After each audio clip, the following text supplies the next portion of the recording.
গুম খুনের জন্য অনুশোচনার বদলে শেখ হাসিনার বিদেশে বসে দেশকে ক্রমাগত অস্থিতিশীল করার চেষ্টাকে ফৌজদারি অপরাধ বলেছেন বিএনপি মহাসচিব স্থানীয় সরকারমন্ত্রী মির্জা ফখরুল ইসলাম আলমগীর। তিনি বলেন, গুমের শিকার পরিবারগুলোকে সরকারের তরফে ভাতা দেওয়া জরুরি। জানান, এই ব্যাপারে প্রধানমন্ত্রীকে আজই চিঠি লিখবেন তিনি। আহমেদ সারওয়ারের রিপোর্ট।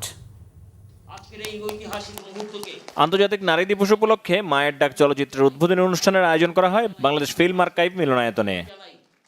উদ্বোধন করে বিএনপি মহাসচিব এবং স্থানীয় সরকার মন্ত্রী মির্জা ফখরুল ইসলাম আলমগীর বলেন, পুরো সংগ্রামে মায়ের ডাকের সাহসীরা তাকে অনুপ্রেরণা দিয়েছেন, তাই তিনি সবসময় তাদের স্মরণ করেন। তিনি জানেন কিভাবে তারা এককভাবে লড়াইটা করেছেন।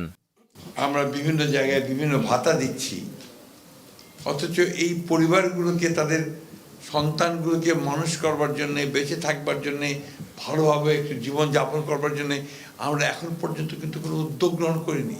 আমি মাননীয় প্রধানমন্ত্রীর কাছে একটা চিঠি লিখব যে আমাদের এই পরিবারগুলোকে সরকারের তরফ থেকে ভাতা দেওয়াটা অত্যন্ত জরুরি। তাদের ভবিষ্যৎ, এটা তাদের প্রাপ্য। আজকে আমরা নির্বাচন করেছি, কেউ মন্ত্রী হয়েছি, কেউ এমপি হয়েছি, কেউ বড় বড় চাকরি করছি, আমাদের সচিব মহোদয় এখানে আছেন, সবাই আমরা ছবি তৈরি করছি, কিন্তু যারা এর জন্যে চলে গেছে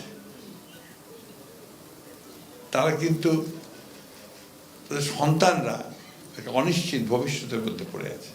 অন্তত এইটুকু বোধহয় আমরা করতে পারি যে তাদের ভবিষ্যৎটাকে একটু সুন্দর করার চেষ্টা করতে পারি, তাহলেই আমাদের সরকারে আসাটা সার্থক হবে। তা না হলে হবে না বলে মনে করি। গুম খুন নিয়ে বিগত সরকার প্রধানের কোনো ধরনের অনুশোচনা না থাকার সমালোচনা করেন মির্জা ফখরুল। সবচেয়ে খারাপ লাগে কোথায় জানেন?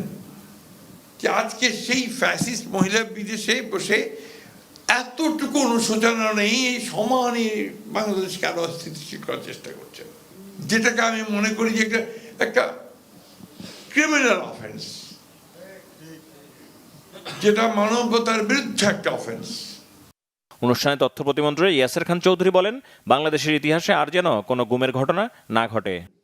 আমরা সেই হত্যার রক্তাক্ত বাংলাদেশের রাজনীতি এবং পরিবেশ আর দেখতে চাই না।